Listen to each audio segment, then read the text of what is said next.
कौन कहता है भगवान खाते नहीं, वीर शबरी के जैसे खिलाते नहीं, वीर शबरी के जैसे खिलाते नहीं।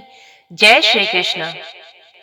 मनुष्य को श्री भगवान के गुणों की गणना के अनुमान का निरर्थक प्रयास नहीं करना चाहिए। योग सिद्धि प्राप्त करने के लिए शुष्क चिंतन, ज्ञान योग या शारीरिक प्रयास करने की कोई आवश्यकता नहीं है।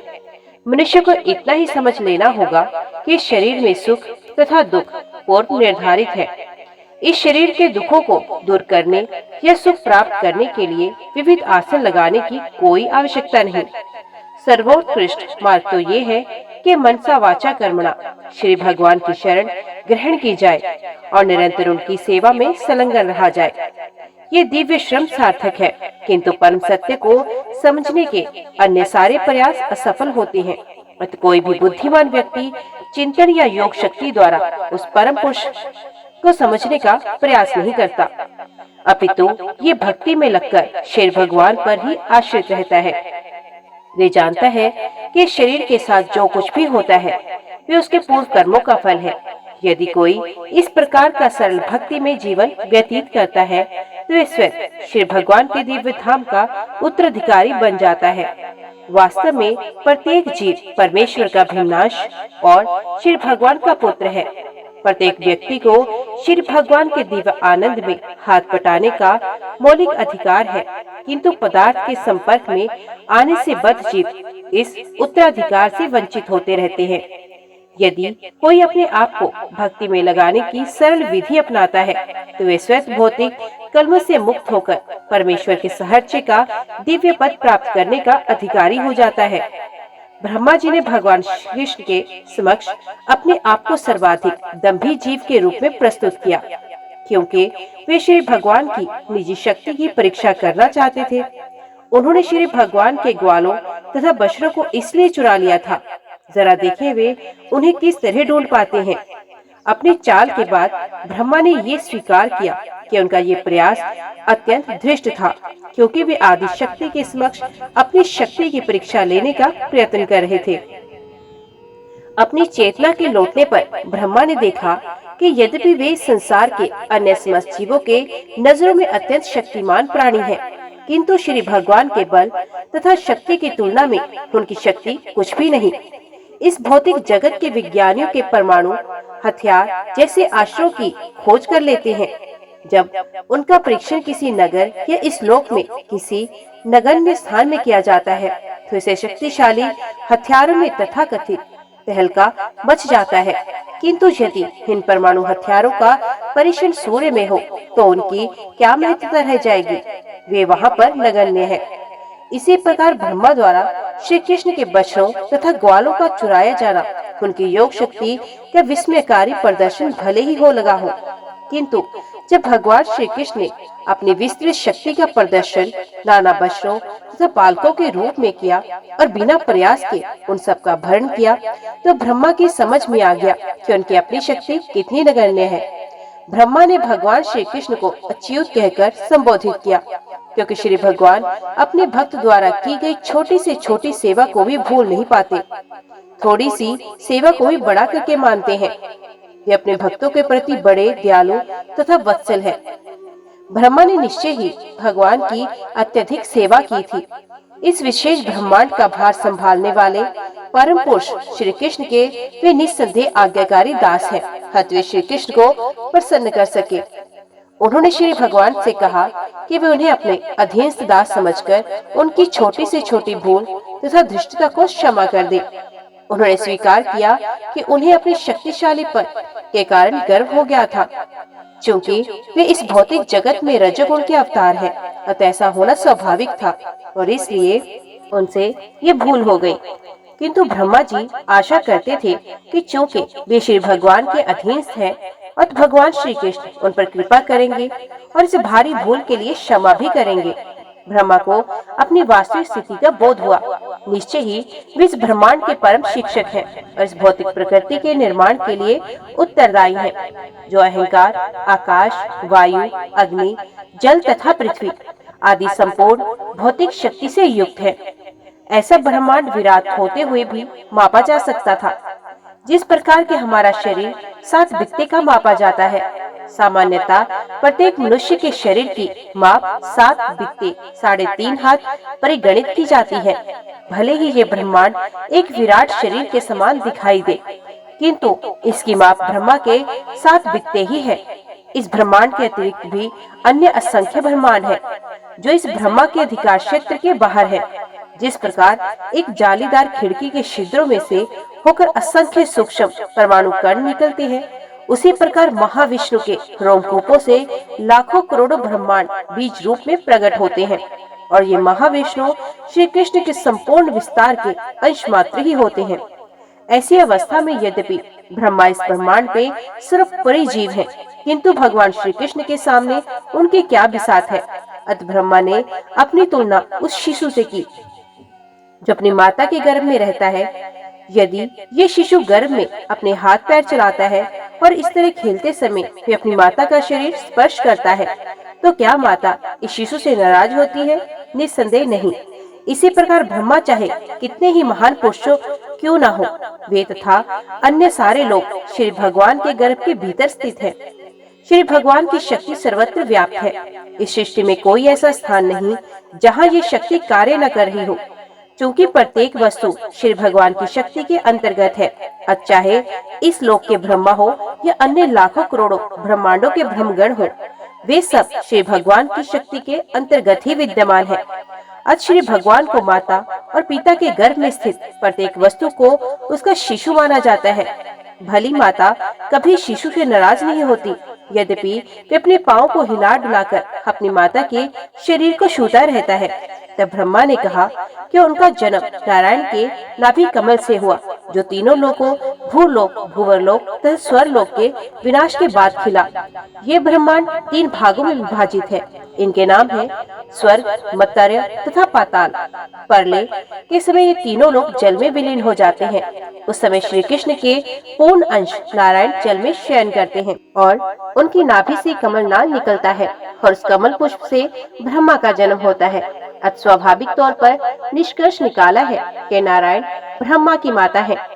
चूँकि ब्रह्मांड के विनाश के पश्चात श्री भगवान समस्त प्राणियों के आश्रय हैं, अतः वे नारायण कहलाते हैं। नर का अर्थ होता है समग्र जीवात्माएं तथा अयन का अर्थ होता है आश्रय। गर्भोत्शायी विष्णु को नारायण कहा जाता है, क्योंकि वे जल पर शयन करते हैं। साथ ही वे समस्त सजीव प्राणियों के आश्रय भी हैं। इसके अतिरिक्त नारायण प्रत्येक व्यक्ति के हृदय में उपस्थित है, जैसा कि श्रीमद् भागवत गीता में पुष्टि की गई है। इस अर्थ में भी वे नारायण हैं, क्योंकि आश्रय के साथ साथ अयन का एक अर्थ ज्ञान का स्रोत भी है। श्रीमद् भागवत गीता में इसकी भी पुष्टि हुई है कि जीव की स्मृति हृदय के भीतर परमात्मा की उपस्थिति के कारण है। शरीर परिवर्तन होने पर प्राणी अपने गत जीवन की हर बात भूल जाता है, किंतु उसके हृदय में भगवान श्री नारायण का वास होने के कारण उसे अपनी पूर्व इच्छा के अनुसार कर्म करने का स्मरण उन्हीं के द्वारा कराया जाता है। ब्रह्मा जी ये सिद्ध करना चाहते थे कि श्री कृष्ण आदि नारायण है और वे ही नारायण के स्त्रोत्र हैं, और नारायण बहिरंगी शक्ति माया के प्रदर्शन नहीं, अपितु आध्यात्मिक शक्ति के विस्तार है। बहिरंगी शक्ति या माया के कार्य इस दृश्य जगत की उत्पत्ति के बाद ही प्रकट हो पाते हैं, और नारायण की आदि आध्यात्मिक शक्ति सृष्टि रचना के पहले से कार्यशील थी। अतः नारायण से कारणोदकशायी विष्णु तक, कारणोदकशायी विष्णु से गर्भोदकशायी विष्णु तक, गर्भोदकशायी विष्णु से शिरोदकशायी विष्णु तक, और शिरोदकशायी विष्णु से जन जन के हृदय में वास करने वाले नारायण के विस्तार श्री कृष्ण के विस्तार और उनके आध्यात्मिक शक्ति की अभिव्यक्तियां हैं। उनका संचालन भौतिक शक्ति द्वारा न होने के कारण वे क्षणिक नहीं है। माया द्वारा संचालित कोई भी वस्तु क्षणिक होती है, किंतु आध्यात्मिक शक्ति द्वारा संचालित कोई भी वस्तु शाश्वत है। ब्रह्मा ने अपने कथन की पुण्य पुष्टि की कि भगवान श्री कृष्ण आदि नारायण है। उन्होंने कहा कि वे विराट शरीर अब भी गर्भोदक सागर में लेटा हुआ है। वे इस प्रकार बोले, ब्रह्मांड रूपी ये विराट शरीर आपकी शक्ति की एक अन्य अभिव्यक्ति है। जल में शेयर करने के कारण ये विराट रूप नारायण भी है और हम सब इस नारायण रूप के गर्भ में स्थित हैं। मुझे आपके विभिन्न नारायण रूपों का सर्वत्र दर्शन हो रहा है। मैं आपका दर्शन जल में, अपने हृदय में और अब अपने समक्ष भी कर रहा हूँ। आप ही आदि नारायण हैं। हे प्रभु, आपने इस अवतार में ये सिद्ध कर दिया कि आप माया के परम नियंता है। आप इस जगत में रहते हैं, किंतु ये सारा जगत आपके भीतर है। ये तथ्य आप पहले भी सिद्ध कर चुके हैं, जब आपने अपनी माता के समक्ष अपने मुख के भीतर सारे ब्रह्मांड को प्रदर्शित किया। अब बिना किसी बाहरी सहायता के अपनी योग माया के अकल्पनीय शक्ति से ऐसी वस्तुएं बना सकते हैं। हे कृष्ण, इस समय हम जिस सारे दृश्य जगत को देख रहे हैं वे आपके शरीर के भीतर है। फिर भी मैं आपको शरीर के बाहर देख रहा हूँ और आप भी मुझे बाहर देख रहे हैं। ऐसे कार्य आपकी अकल्पनीय शक्ति से प्रभावित हुए बिना कैसे घटित हो सकते हैं? यहाँ पर ब्रह्मा ने इस बात पर बल दिया कि श्री भगवान की अकल्पनीय शक्ति को स्वीकार किए बिना वस्तुएं जिस रूप में है उस रूप में उनकी व्याख्या नहीं की जा सकती।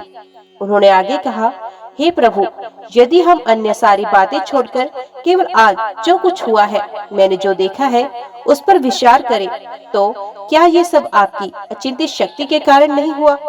सर्वप्रथम मैंने आपको अकेला देखा, तत्पश्चात आपने अपना विस्तार अपने ग्वाल बाल, बछड़ों तथा वृंदावन की प्रत्येक वस्तु में कर लिया। फिर मैंने आपको तथा सारे बालकों तथा बछड़ों को चतुर्भुज विष्णुओं के रूप में देखा, जिनकी पूजा सारे तत्व तथा मुझ सहित सारे देवता कर रहे थे। वे फिर से ग्वाल बाल अदृश्य हो गए और अपूर्वत अकेले रह गए। क्या इसका आशय ये नहीं कि आप परमेश्वर नारायण हैं, जो प्रत्येक वस्तु के आदि हैं तथा सभी वस्तुएं आपसे निकलती हैं और पुनः आप में प्रवेश करती हैं, और आप जैसे के तैसे बने रहते हैं। जो व्यक्ति आपकी अचिंत्य शक्ति से परिचित नहीं है, वे ये नहीं समझ सकते कि अकेले आप ही रचयिता ब्रह्मा, पालक विष्णु तथा संहारकर्ता शिव के रूप में अपना विस्तार करते हैं। जो लोग वस्तुओं को ठीक ठीक नहीं जानते, वे मुझ ब्रह्मा को रचयिता, विष्णु को पालक तथा शिव को संहारकर्ता के रूप में समझते हैं।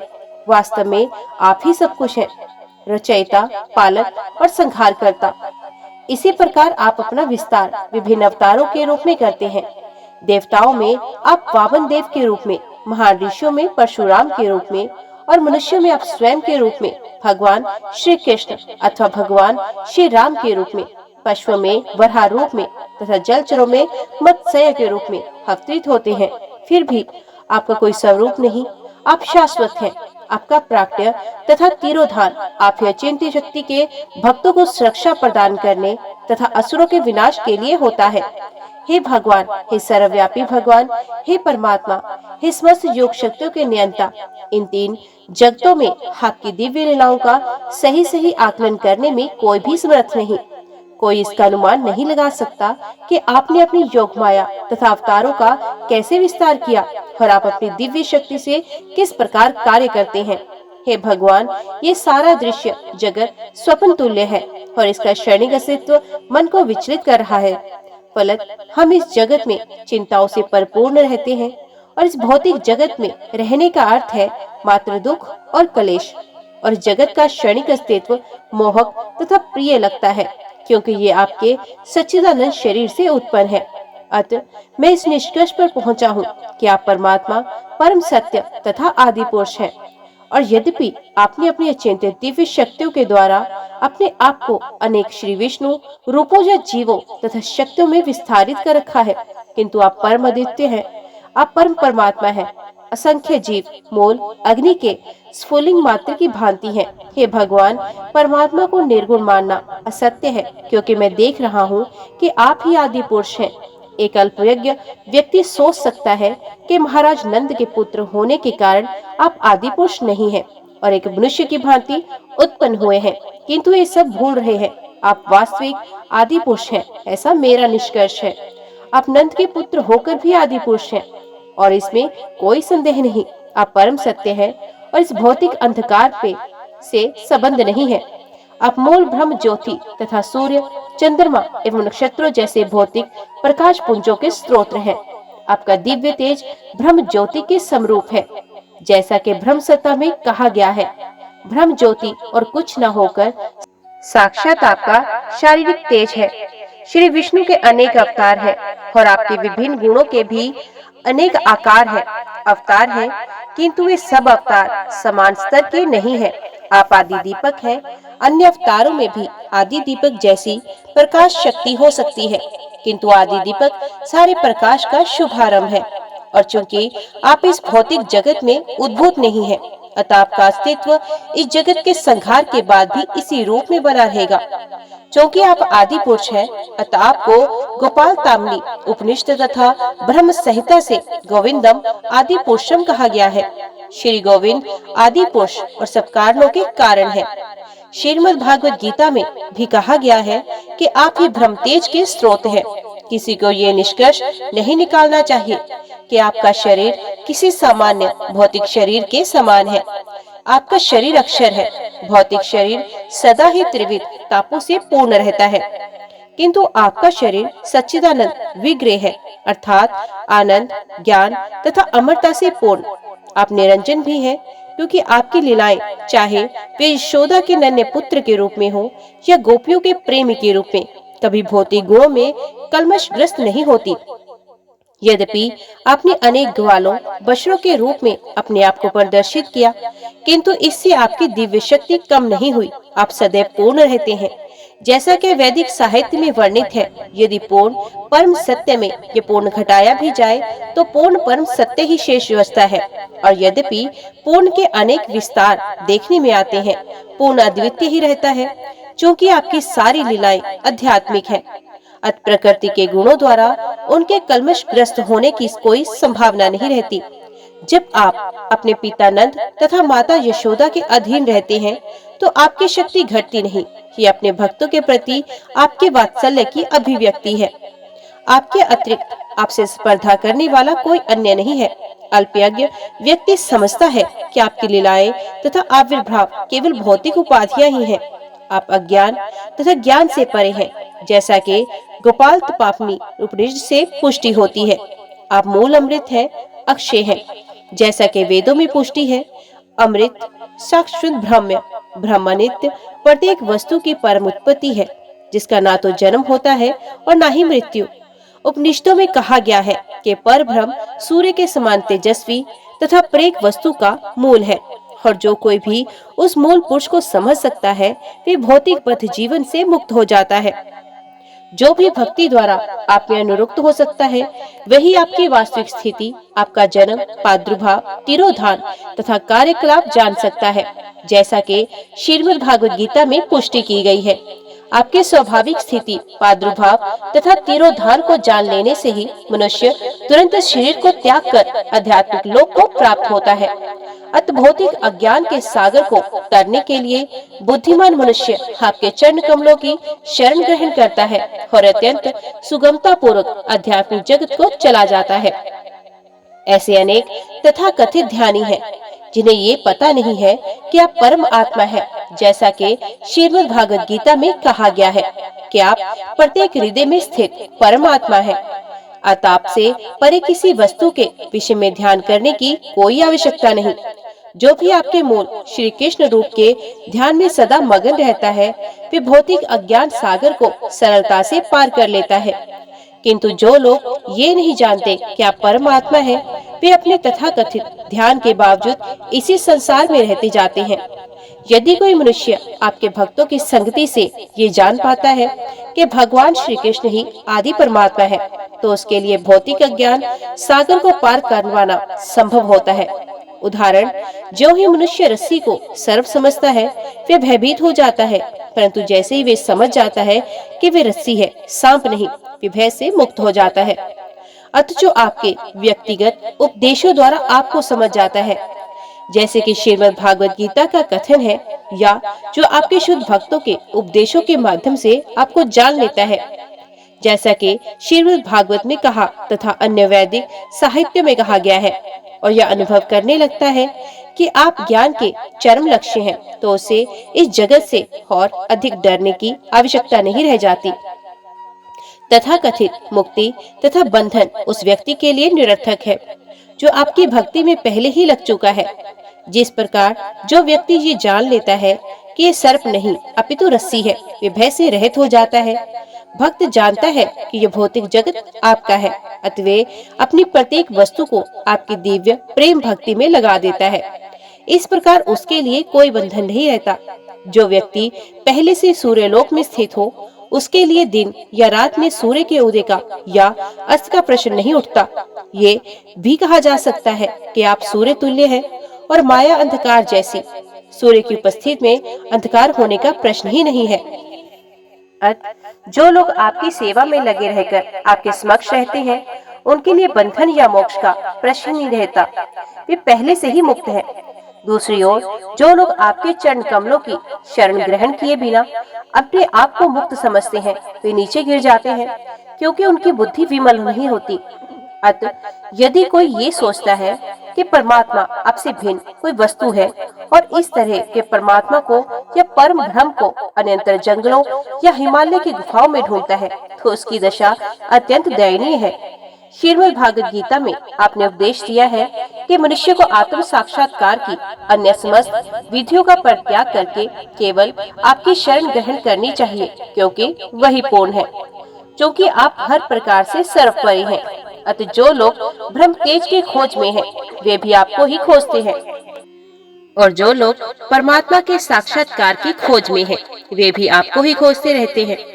आपने श्रीमद् भागवत गीता में कहा है कि आप स्वयं अपने आंशिक निरूपण से परमात्मा के रूप में इस दृश्य भौतिक जगत में प्रवेश किए हुए हैं। आप हर एक के हृदय में उपस्थित हैं और परमात्मा को अन्यंत्र कहीं ढूंढने की आवश्यकता नहीं है। यदि कोई ऐसा करता है तो वे अज्ञानवश करता है। जो ऐसी स्थिति से ऊपर है, वे जानता है कि आप असीम हैं, आप भीतर भी हैं तथा बाहर भी, अतः आप सर्वत्र हैं। परमात्मा को अन्यंतर ना ढूंढकर भक्त अपने मन को अपने भीतर के आप पर ही एकाग्र करता है। वास्तव में जो देहात्मक बुद्धि से मुक्त है, वे ही आपकी खोज कर सकते हैं, अन्य कोई नहीं कर सकता। रस्सी को सर्प समझने की उपमा केवल उन पर लागू होती है जो अब भी आपके विषय में अज्ञानी बने हुए हैं। वास्तव में जब मनुष्य रस्सी को सांप समझता है, तो उसका अस्तित्व केवल मन के भीतर है। इसी तरह माया के अस्तित्व केवल मन के भीतर होता है। माया आपके प्रति अज्ञानता के अतिरिक्त और कुछ भी नहीं। जब कोई आपके व्यक्तित्व को भूल जाता है, वे माया की बद्ध अवस्था में होता है, और जो भीतर तथा बाहर में आप में स्थिर हो चुका है, वे मोहग्रस्त नहीं होता। जिसे कुछ भक्ति प्राप्त हो चुकी हो, वे आपकी महिमा को समझ सकता है। यदि कोई ब्रह्म साक्षात्कार या परमात्मा साक्षात्कार के लिए ही प्रयास करता है, तो वे आपके विभिन्न रूपों को तब तक नहीं समझ पाता जब तक वे भक्ति का थोड़ा सा फल ना पाले। कोई व्यक्ति अनेक निर्वेशवादियों का गुरु हो सकता है, या जंगल अथवा पर्वत की गुफा में जा सकता है और अनेकानेक वर्षों तक साधु की तरह ध्यान कर सकता है, किंतु वे तब तक आपकी महिमा को नहीं समझ सकता जब तक उसे कुछ भक्ति प्राप्त ना हो ले। ब्रह्म साक्षात्कार या परमात्मा साक्षात्कार तब तक संभव नहीं हो पाता जब तक के भक्ति का विचित्र प्रभाव उसका स्पर्श नहीं कर लेता, भले ही कोई वर्षों तक खोज क्यों न करे। हे प्रभु, मेरी प्रार्थना है कि इस जन्म में या अगले जन्म में मैं जहाँ भी जन्म लूं, मुझे आपका एक भक्त माना जाने का सौभाग्य प्राप्त हो। मैं चाहे जहाँ भी हूँ, मेरी प्रार्थना है कि मैं आपकी भक्ति में लगा रहूं।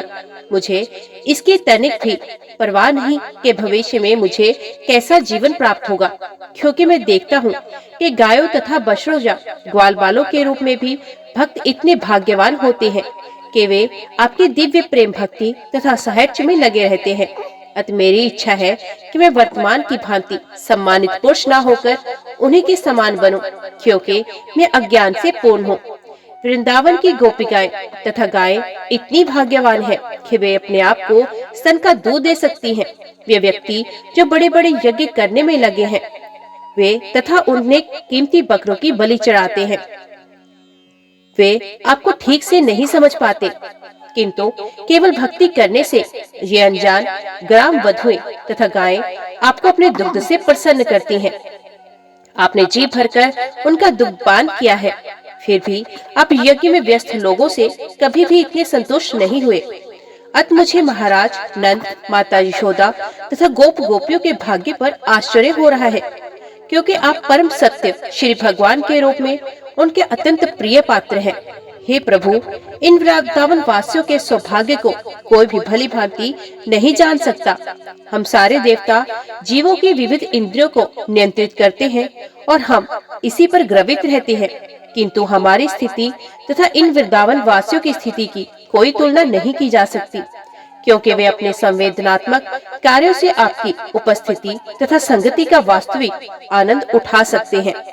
भले ही हमें इंद्रियों के नियामक होने का गर्व हो, किंतु यहाँ के वृंदावन वासी इतने दिव्य हैं कि वे हमारे नियंत्रण में नहीं आते। वास्तव में वे आपकी सेवा के माध्यम से इंद्रियों का सुख उपयोग कर रहे हैं। अति से मैं अपना परम सौभाग्य मानूंगा यदि मनुष्य में मुझे वृंदावन की इस स्थली में जन्म लेने का सुअवसर प्राप्त हो सके। अतः प्रभु, मुझे ना तो भौतिक ऐश्वर्य की कामना है, न मुक्ति की ही। आपके चरण कमलों में यही विनीत प्रार्थना है कि आप इस वृंदावन जंगल के अंतर्गत मुझे किसी भी प्रकार का जन्म दे, जिससे मुझे वृंदावन के कुछ भक्तों की चरण रज प्राप्त करने का अवसर मिल सके। यदि मुझे इस भूमि पर तुच्छ घास बनकर उगने का अवसर दिया जाए तो वे मेरे लिए अत्यंत कल्याणकारी जन्म होगा। किंतु यदि मैं इतना भाग्यशाली ना हो कि वृंदावन जंगल के अंतर्गत जन्म ले सकूं, तो वृंदावन के बाहर के क्षेत्र में ही मुझे जन्म लेने की अनुमति दी जाए, जिससे भक्त जन चलते समय मेरे ऊपर चरण रख सके। ये भी मेरे लिए परम सौभाग्य होगा। मैं तो ऐसे जन्म की कामना करता हूँ जिसमें मैं भक्तों की चरण रस से धूसरित होता रहूं, क्योंकि मैं देख रहा हूँ यहाँ सारे व्यक्ति कृष्ण भावनामृत से ओतप्रोत हैं। वे मुकुंद तथा श्री कृष्ण के चरण कमलों के अतिरिक्त अन्य किसी को नहीं जानते। निस्संदेह सारे वेद उन्हीं की खोज करते हैं।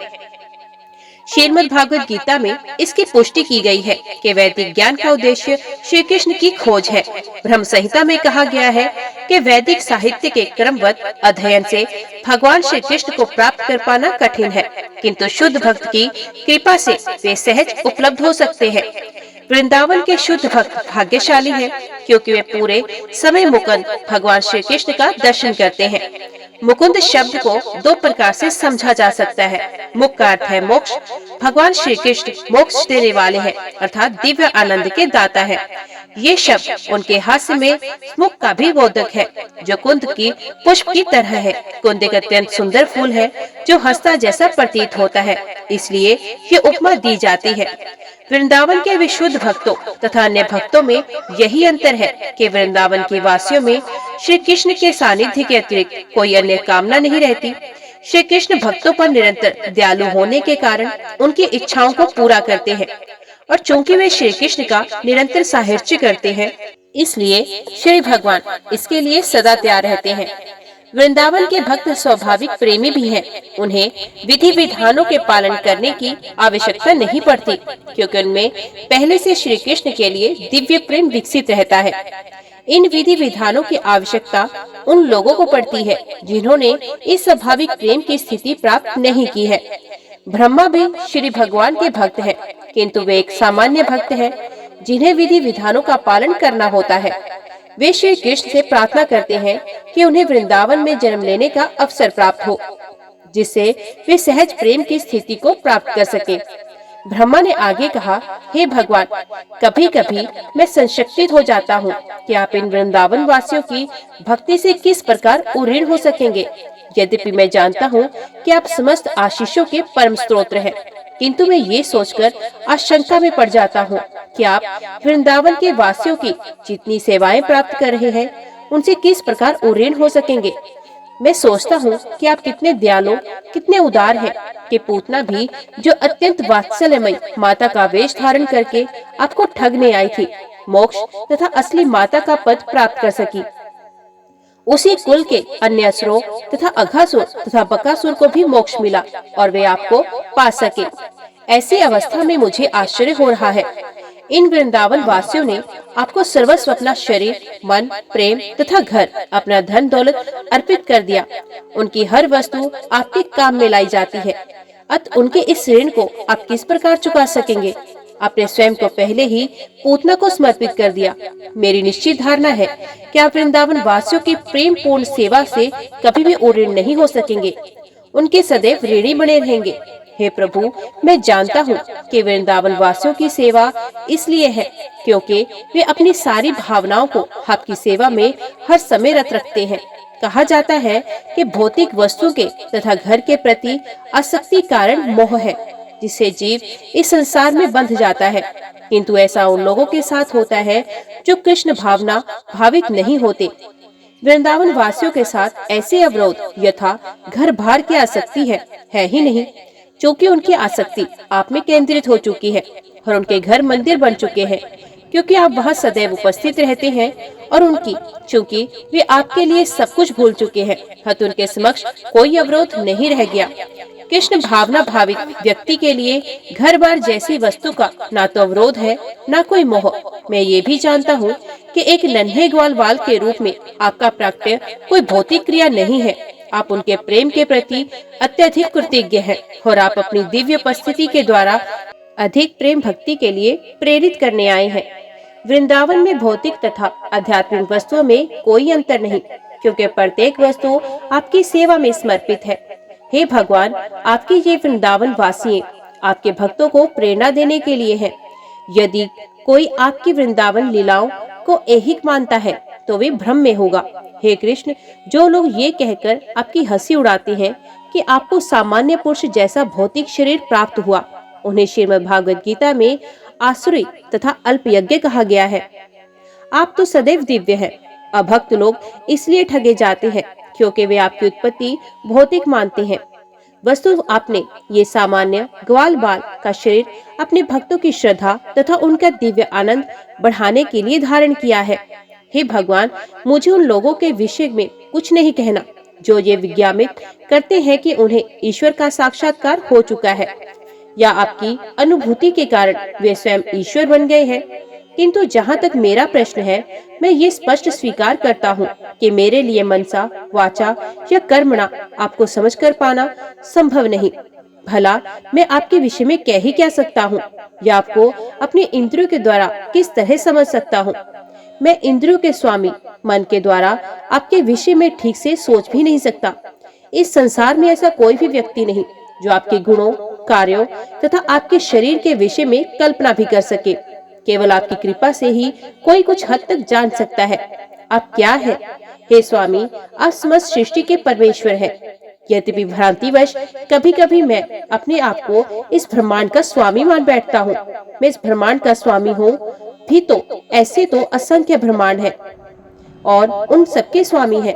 प्रत्येक प्राणी के हृदय में परमात्मा स्वरूप रहकर आप हर बात जानते हैं। अतः आप मुझे अपनी शरण में ले ले। मुझे आशा है कि मैंने आपके ग्वाल बालों तथा बछड़ों के साथ आपकी लीलाओं में जो व्यवधान डाला है उसके लिए मुझे क्षमा कर दिया जाएगा। यदि आप मुझे आज्ञा दे तो मैं चला जाऊं, जिससे आप मेरी अनुपस्थिति में अपने मित्रों तथा बछड़ों के साथ आनंद भोग सके। हे कृष्ण, आपका नाम यही बताता है कि आप सभी को आकर्षित करने वाले हैं। सूर्य तथा चंद्रमा का आकर्षण आपके ही कारण है। सूर्य के आकर्षण द्वारा आप यदुवंश को सौंदर्य प्रदान करते हैं।